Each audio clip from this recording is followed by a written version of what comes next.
Hello and welcome to बिटनिंग। साथ में मिलकर शुरू करते हैं ज़िंदगी की दूसरी inning. First of all thank you very much for your massive response जो पिछले हमारे कुछ वीडियोस गए हैं।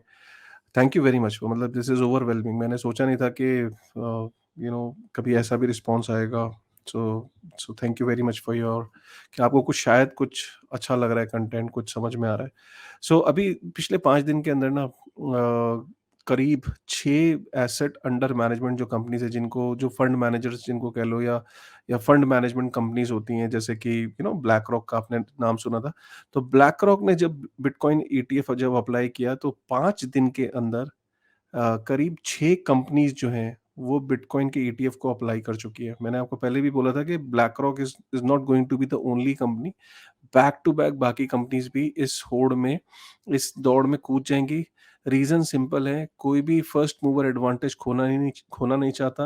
और वो चाहता है कि अगर ब्लैक रॉक को ईटीएफ अप्रूव हो गया तो हमारा तो हो ही जाएगा, क्योंकि ऐसा नहीं हो सकता कि यूएस गवर्नमेंट बोले नहीं ब्लैक रॉक का ओके, बाकियों का ओके नहीं है। तो सबको ही पता है कि अगर ब्लैक रॉक का, जिसके चांसेस सबसे ज्यादा हैं, अगर ब्लैक रॉक का ईटीएफ अप्रूव हो गया तो हमारा भी अप्रूव हो जाएगा। कौन सी वो कंपनीज हैं जो 5 दिन के अंदर, ऐसा क्या हुआ है 5 दिन के अंदर काया कल्प हो गया है। 5 दिन के अंदर जैसे ब्लैक रॉक है, $10 ट्रिलियन की कंपनी की एसेट अंडर मैनेजमेंट है। Wisdom tree $87 billion, Fidelity 4.5 trillion. Fidelity का ये कि उसने ईटीएफ के लिए अप्लाई नहीं किया है, लेकिन वो ग्रे स्केल को बाय करने की एक रूमर है कि ग्रे स्केल को बाय कर सकता है। बिटवाइज $1.2 बिलियन का एसेट अंडर मैनेजमेंट है। इन्वेस्को, इन्वेस्को का म्यूचुअल फंड आपने इंडिया में भी सुना होगा, $1.4 ट्रिलियन। और वेलकायरी, राइट, वेलकायरी 1 बिलियन। तो ये छोटे छोटे फंड्स हैं, लेकिन आप ये देख सकते हो कि बैक टू बैक जो है बड़े, जिनका मैं वेट कर रहा हूँ, गोल्डमैन सैक, जेपी मॉर्गन, ऐसे ऐसे नाम अभी, वेंगार्ड, ये बड़े बड़े नाम हैं जो कि जिनका मैं वेट कर रहा हूँ। लेकिन अभी भी फिलहाल बैक टू बैक 5 दिन के अंदर 6 कंपनीज जो है बिटकॉइन के ईटीएफ को अप्लाई कर चुकी हैं। आखिर ये हो क्या रहा है? मतलब ऐसा क्या हुआ है अचानक कि देखिए इसका इम्पैक्ट क्या होगा आपको ये भी समझना, मैंने पिछले वीडियोस में भी कवर किया है, लेकिन मैं फिर भी चलो थोड़ा-सा यहाँ एक आपको बता देता हूँ कि इसका इम्पैक्ट क्या होने वाला है। और आपको खुश होना चाहिए, आपको आपको खुश होना चाहिए, आपको डर लगना चाहिए, आपको करना क्या चाहिए, राइट? ऐसा हो सकता है कि आपको समझ नहीं आ रहा हो कि हमें रिएक्ट कैसे करें। तो मैं इसको यहाँ पे अच्छी खबर और बुरी, अच्छी और बुरी के थोड़ी-सी चीज़ें बताने की कोशिश करता हूँ। देखो अच्छा क्या है? अच्छा, सीधी-सी बात है कि यार ये रेगुलेटेड एंटिटीज़ हैं। दुनिया की सबसे बड़ी रेगुलेटेड एंटिटीज़ में आता है, मतलब ब्लैक रॉक $10 ट्रिलियन, कई देशों की जीडीपी से बड़ी वो एसेट अंडर मैनेजमेंट है। और अमेरिका का कहीं न कहीं वो फाइनेंशियल वेपन भी है। तो अमेरिका, मैं पिछले वीडियोज़ में भी कवर कर चुका हूँ, मैं ज़्यादा डिटेल में नहीं जाऊँगा, कि जब भी अमेरिका को किसी इंडस्ट्री को, किसी कंपनी को, किसी देश को कहीं पे अगर उठाना होता है तो ब्लैक रॉक वहाँ पे चला जाता है, उस इंडस्ट्री में, उस इकोनॉमी में, उस कंपनी के अंदर इन्वेस्ट कर देता है। और अगर कहीं वो नाराज़ होता है तो ब्लैक रॉक जैसी कंपनियाँ उस इंडस्ट्री, उस इकोनॉमी, उस देश से अपने आप को निकाल लेती हैं, राइट? तो और कभी-कभार compliance, ECG compliance, ESG compliance, carbon emission कम होना चाहिए, पॉल्यूशन फ्री होनी चाहिए कंपनीज़। वो अलग-अलग यार्डस्टिक्स बना देते हैं कंपनियों की कि तभी ब्लैक रॉक इन्वेस्ट करेगा। तो ये भी एक यूएस का एक तरीका होता है अपने फाइनेंशियल प्रेशर डालना कंपनियों के ऊपर, इंडस्ट्रीज़ के ऊपर, अलग-अलग देशों के ऊपर। तो ये फाइनेंशियल वेपन की तरह ब्लैक रॉक काम करता है यूएस के लिए। तो इसलिए माना जा रहा है कि ये ईटीएफ तो कहीं न कहीं अप्रूव हो जाएगा। जबकि इससे पहले जो रिकॉर्ड है, वो एसईसी के पास 33 बार एप्लीकेशन आई है और 33 बार उसने वो रिजेक्ट कर दिया बिटकॉइन की ईटीएफ की एप्लीकेशन। लेकिन ब्लैक रॉक की ईटीएफ की एप्लीकेशन मना करता है, रिजेक्ट करता है, नहीं करता है, ये देखने वाली बात होगी। अब इसको, आपको इस न्यूज़ को लेना इस तरीके से चाहिए। देखिए, शॉर्ट रन में कि बहुत अच्छी न्यूज़ है। शॉर्ट रन में देखिए सीधी-सी बात है, ये एंटिटीज़ अगर इनका बिटकॉइन का ईटीएफ अगर अप्रूव हो जाता है तो ईटीएफ का अप्रूव होते ही क्या होगा कि बहुत सारे इंस्टीट्यूशंस जो हैं इनके ईटीएफ को बाय करेंगे। ईटीएफ को बाय करने का मतलब ये होता है कि जब बहुत सारे इंस्टीट्यूशंस बाय करेंगे, वो जो पैसा इकट्ठा होगा ब्लैक रॉक के पास, या ये अलग-अलग जो बिटकॉइन की जो ईटीएफ वाले जो अप्लाई कर रहे हैं, ये सारा पैसा अल्टीमेटली वो बिटकॉइन की बाइंग करेंगे। बिटकॉइन जितना वो मार्केट के अंदर ईटीएफ फ्लोट होगा, उतना ही उनको बिटकॉइन जो है वो बाय करना पड़ेगा। तो बिटकॉइन का बाय होना और ईटीएफ का इशू होना, तो more and more money comes into the ETF, more and more bitcoin will be bought by that company, ठीक है? तो सीधी सी बात है कि बिटकॉइन की बाइंग बहुत ज्यादा हो गई। यही कारण है कि काफी सारे लोग इस टाइम जो आप बुलिश सिनेरियो देख रहे हो, आप जो देख रहे हो 30,000 31,000 की यूएस डॉलर की बातें चल रही हैं बिटकॉइन की, अचानक आपने 26,500 यूएस डॉलर से आपने अचानक 30,000 के आसपास ये देखा। तो ये बुलिश सिनेरियो इसीलिए लग रहा है कि लोगों को लग रहा है कि यार वाह! अब तो मतलब अगर ये बीट ईटीएफ जबकि अप्रूव नहीं हुआ है, लेकिन फिर भी लोगों को लग रहा है ईटीएफ अप्रूव होगा तो क्या होगा, अचानक बहुत सारी बाइंग होगी। और ये शॉर्ट टर्म में होगी भी, क्योंकि जैसे ही ईटीएफ्स आएँगे, बहुत सारा फंड्स आएगा तो वो बिटकॉइन की बाइंग करेंगे।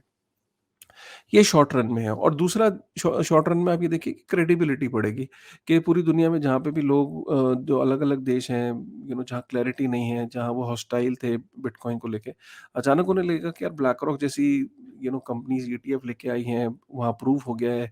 यूएस के अंदर 10-10 कंपनियाँ जो है बिटकॉइन का ईटीएफ चला रही हैं, तो यार हम कौन होते हैं बिटकॉइन को बैन करने वाले?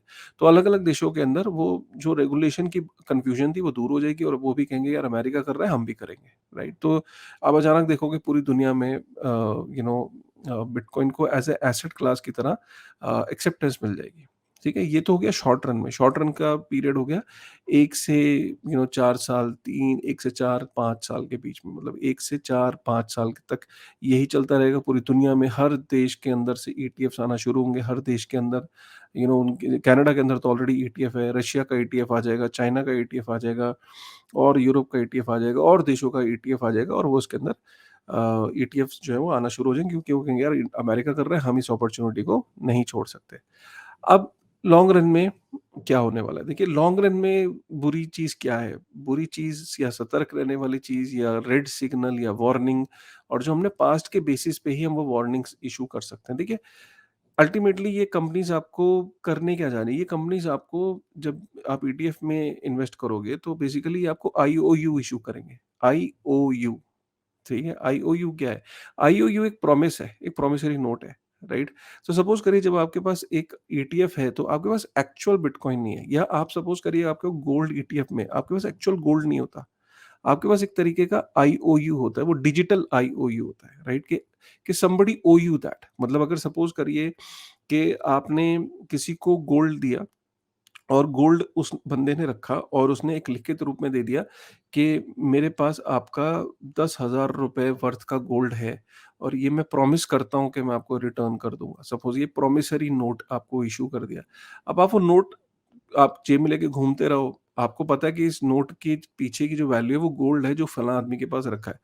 जब आप उसके पास जाओ और सपोज़ वो मुकर जाए, फिर वहाँ वो रिस्क आता है। राइट? तो ये इस रिस्क को आप ये कह लीजिए कि काउंटर पार्टी रिस्क कह लीजिए, और या ये रिस्क हमने एफटीएक्स के अंदर देखा। आपको एफटीएक्स के अंदर ये लग रहा था कि आपका बिटकॉइन या आपका क्रिप्टो उस एक्सचेंज पे है, और एफटीएक्स ने एक तरीके का आपको डिजिटल रिप्रेजेंटेशन देके उसने ये कहा कि I O U bitcoin, I O U crypto. लेकिन जब आपने वो क्रिप्टो या बिटकॉइन लेने गए तो उसके पास नहीं था। जब आपने उससे सवाल पूछा तो पता चला कि उसने मैनिपुलेट करा, उसने आगे वो क्रिप्टो को लीवरेज में इस्तेमाल कर लिया, कहीं लेंडिंग में दे दिया, उसके पास था ही नहीं वो, राइट? तो जब ये कंपनीज़ बहुत बड़ी-बड़ी इंस्टीट्यूशंस हो जाते हैं, बहुत बड़ी-बड़ी कंपनीज़ हो जाती हैं, तो कहीं न कहीं वो प्रॉब्लम जो हमने देखा कि जो सेंट्रलाइज़्ड लेजर्स होते हैं, जो मैनिपुलेशंस होती हैं, या कंपनीज़ के अंदर की जो चीज़ें वो बाहर पब्लिक तक निकल के नहीं आती। इसलिए अगर आप देखो यूएसडीटी, यूएसडीटी क्या है? यूएसडीटी कहता है कि जितने स्टेबल कॉइन्स हैं मार्केट में उसके पीछे डॉलर की बैकिंग है। लेकिन आज भी सवाल उठता रहता है कि क्या उसके पास इतने डॉलर की बैकिंग है? क्योंकि उसके पास भी उसने आगे सिक्योरिटीज़ में इश्यू पैसा लगा रखा है, उसने कुछ कमर्शियल पेपर्स में इन्वेस्टमेंट कर रखी है। अगर वो क सिक्योरिटीज़ खत्म हो जाएँ, या सिक्योरिटीज़ या जो बॉन्ड्स हैं वो रिटर्न ना दें, या कुछ रियल एस्टेट कंपनीज़ के में पे पैसा अगर लगा है, वो रियल एस्टेट इंडस्ट्री अगर ठप हो जाए, या वो कोई पर्टिकुलर बिल्डर भाग जाए, जैसे कि हमने चाइना के अंदर देखा, राइट? तो क्या होगा? यूएसडीटी के जो बैकिंग है स्टेबल कॉइन्स की, जो पीछे यूएस डॉलर होना चाहिए, वो अल्टीमेटली नहीं होगा तो क्या होगा? वो डीपेग कर जाएगा, राइट? तो ये इश्यूज़ हमने देखे हैं, और ये इश्यूज़ कोई नई चीज़ नहीं है, ये इश्यूज़ हमेशा एग्ज़िस्ट करते आए हैं। अब आप कहोगे कि ऐसा क्यों होगा कि भई जितना बिटकॉइन उन्होंने बाय किया कंपनीज़ ने, उतना वो बिटकॉइन अपनी कस्टडी में रखेंगे, जैसे कि वो कॉइनबेस को यूज़ करेगा ब्लैक रॉक। तो कॉइनबेस के पास उतना बिटकॉइन होगा, जितना वो बिटकॉइन मार्केट के अंदर वो जितना उनका फंड में पैसा आएगा, उतना उनको बिटकॉइन खरीदना पड़ेगा। जितना वो ईटीएफ इश्यू करेंगे, उतना उनको बिटकॉइन खरीदना पड़ेगा। आइडियली खरीदना पड़ेगा, बिल्कुल ट्रू है। लेकिन वो खरीद रहे हैं या नहीं, ये कौन ऑडिट करेगा? और होता क्या है कि ऑडिट टाइम टू टाइम होता ज़रूर है, लेकिन हमने देखा है कि क्या audit is a foolproof way of ensuring that everything is okay? नहीं, पास्ट में ऑडिट होने के बाद भी कंपनीज़ डूबती हैं। बात पास्ट में हमने देखा कि ऑडिट होने के बाद भी डूबती हैं कंपनी। अब इसमें जैसे इस केस में रिस्क क्या होता है? जैसे कि सपोज़ करिए कि किसी के पास बिटकॉइन पड़ा है, उन आपका बिटकॉइन उनके पास पड़ा है और वो उस बिटकॉइन को आगे लेंड कर देते हैं सपोज़, या वो उस बिटकॉइन पे लोन ले लेते हैं। राइट? और वो लोन लेके उस पैसे को कहीं और इन्वेस्ट कर देते हैं, राइट? और वो इन्वेस्टमेंट डूब जाती है, तो वो जो सिक्योरिटी के तौर पे उन्होंने बिटकॉइन रखे थे वो भी गए, राइट? तो कुछ भी हो सकता है। मतलब जब आपके जो एसेट है, अगर वो आपके पास क्या है? आपके पास सिर्फ आईओयू है, आईओयू। आप कहोगे कि यार मेरे पास ब्लैक रॉक से के मेरे पास सपोज़ $10,000 के मेरे पास ईटीएफ पड़ा है, ब्लैक रॉक का सपोज़, और वो ये सोच के खुश होता रहे कि मेरे पास तो $10,000 वर्थ ऑफ बिटकॉइन है, और वो जब वो गया ब्लैक रॉक के पास, तो वो ब्लैक रॉक की मर्ज़ी पे है। It is as good as exchange. Crypto exchange भी तो यही होता है। अगर आपको बायनेंस के ऊपर या अपनी एक्सचेंज के ऊपर जब आपको डिजिटल दिख रहा होता है कि बिटकॉइन मेरा दिख रहा है या क्रिप्टो मेरा दिख रहा है, तो वो आईओयू ही है एक तरीके का, उसने आपको देने हैं। अब आप उससे मांगो और वो ना दे तो ये इशू हमेशा बना रहेगा। और ये इशू हमने पास्ट में देखा है। हमने इसमें इस सिचुएशन को जब बहुत सारे लोगों को सपोज करिए, मार्केट में जब बहुत सारे लोगों को ये लगता है कि यार पता नहीं इस कंपनी ने जितने ईटीएफ इशू कर रखे हैं ना, इतने इसके पास बिटकॉइन नहीं है। सपोज कोई नेगेटिव थ्रेड, कोई कोई ऐसी चीजें मार्केट के अंदर जैसी फ्लोट होती हैं, तो लोग जब बहुत ज्यादा लोग रिडम्पशन के लिए जाते हैं एक साथ, ठीक है? कि यार एक ही दिन में 3-3 4-4% जो है वो रिडम्पशंस हो रहे हैं। तो इस स्थिति को बैंक रन कहते हैं। हमने बैंक्स के अंदर ये ऑलरेडी होते हुए देखा है, राइट? और अगर ये ईटीएफ कंपनीज़ पे भी ऐसा होने लगा तो क्या होगा, राइट? तो बैंक रन जैसी स्थिति बन जाती है। और हमने देखा है कि जब कोई कस्टोडियन होता है, उसके पास जब बहुत ज़्यादा प्रेशर बढ़ता है कि एकदम रिडम्पशंस का, तो हमने इश्यूज़ को क्रिएट होते देखा है, राइट? सो ये मेरा थॉट है कि जिसमें प्रॉज़ ये कि प्राइस पर्सपेक्टिव से yes, it's a very good thing short run में, बट लॉन्ग रन में you know buying an IOU and having your own bitcoin और crypto is something else, both are different things, right? So ये बड़ा important था आपको समझाना कि और बड़ी कंपनीज कल को क्या इनका बिटकॉइन के नेटवर्क पे कंट्रोल हो जाएगा? बिटकॉइन की खासियत ही यही है कि आपके पास जितने मर्जी बिटकॉइन हो जाए, still you won't be able to dictate terms by having more bitcoin doesn't mean that you have more control on bitcoin, because आपको सिर्फ बिटकॉइन होने से आप नेटवर्क पे कंट्रोल नहीं कर सकते। उसके लिए आपको माइनिंग की जो हैश पावर है उसका अगर आपको सपोज उसके अंदर मैनिपुलेशन करनी, कई लोग ये कहते हैं कि ब्लैक रॉक इतनी बड़ी कंपनी हो जाएगी कि वो बिटकॉइन के नेटवर्क को डिक्टेट कर पाएगी terms. Really doesn't matter. Black rock हो जाए, माइकल सेलर एक एक तरफ हो जाए, ईटीएफ की कंपनीज एक तरफ हो जाए, उनको कहें कि हमारे पास 10% की बिटकॉइन की सप्लाई है या 15% टोटल बिटकॉइन की सप्लाई है, हम जो कहेंगे वो होगा। बिल्कुल ऐसा नहीं होगा। बिटकॉइन के ज़्यादा होने से बिटकॉइन के नेटवर्क पे फ़र्क नहीं पड़ता। अगर आपको बिटकॉइन के नेटवर्क को चेंज करना है या कुछ उसको मेन्यू या उसके उसके ब्लॉक साइज़ को बढ़ाना है या उसके रूल्स को चेंज करना है, तो आपको 51% अटैक का मतलब ये है कि आपको जो उस समय की जो हैश पावर है, जो प्रोसेसिंग पावर है, उसका 51% आपके कंट्रोल में होना चाहिए। तब जाके आप कुछ चेंज कर पाओगे, राइट? तो उसके लिए आपको ऑब्वियसली सिर्फ़ आपके पास बिटकॉइन होने से कोई फ़र्क नहीं पड़ता, राइट? और वो करने के बाद भी आप बहुत ज़्यादा कर पाओगे तो आप उसके बाद फ़ोर्क कर पाओगे। और फ़ोर्क करने के बाद जो लॉन्गेस्ट चेन है जिसमें सबसे ज़्यादा प्रूफ ऑफ वर्क होगा, वो उसे लॉन्गेस्ट चेन कहा जाता है और वही लॉन्गेस्ट चेन मानी जाती है। सिर्फ़ ये कह देने से कि ये कंपनी जिसको, क्योंकि ब्लैक रॉक ने अपने डॉक्यूमेंट में बोला है कि हम गोइंग फॉरवर्ड अगर कभी फ़ोर्क हुआ जिसको हम बोलेंगे वही वही चेन रियल बिटकॉइन होगी, उनके कह देने से कुछ नहीं होगा। वो तो सतोशी नाकामोटो ऑलरेडी क्लियर कर गए कि अपने पेपर में कि भाई जिसके ऊपर सबसे ज़्यादा प्रूफ ऑफ वर्क होगा, जिसके ऊपर सबसे ज़्यादा काम होगा, वो चेन सबसे लंबी चेन कहलाई जाएगी। जो लॉन्गेस्ट चेन होगी वो ओरिजिनल चेन होगी, राइट? और जो दूसरी चेन होगी वो फोर्क चेन होगी, राइट?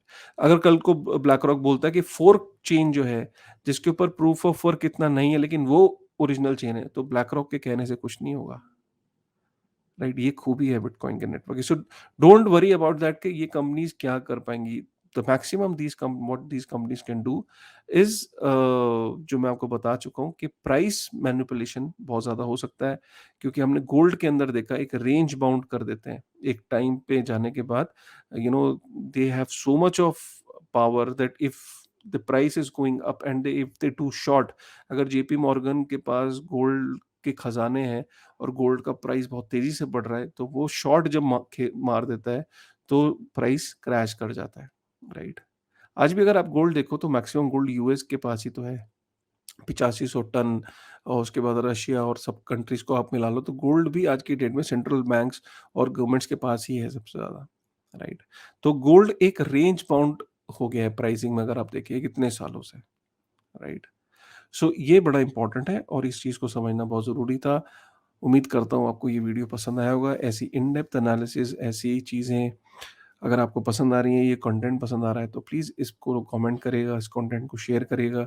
मैं ऐसा कंटेंट लेके आता रहूँगा जिससे आपकी और नॉलेज और आपको और समझ में आए इस इंडस्ट्री के बारे में, और उसकी आप डेप्थ में जाके चीज़ों को समझें। मेरा वीडियो कंटेंट थोड़ा लंबा होता है, I am sorry for that, कई बारी बोरिंग भी लगता होगा, बट द आइडिया इज़ कि अगर बात को थोड़ा-सा वक़्त लगता है समझाने में, अगर डिटेल में समझाने में। मैं जानता हूँ कि आपको शॉर्ट कंटेंट के लिए और भी प्लेटफ़ॉर्म्स हैं, बट वो मेरे बस की नहीं है कि मैं शॉर्ट फ़ॉर्म में आपको कुछ चीज़ें क्विकली 2 मिनट की इंस्टाग्राम के एक रील में समझा पाऊँ। वो पॉसिबल नहीं है, बिकॉज़ टू यहाँ पे हम सीरियस अ, एक फाइनेंस और सीरियस इकोनॉमिक्स, ऑस्ट्रियन इकोनॉमिक्स और एक्चुअल में क्या हो रहा है, हम उसकी बात कर रहे हैं। तो वो थोड़ा-सा आपको सब्र के साथ कंटेंट को सुनना पड़ेगा।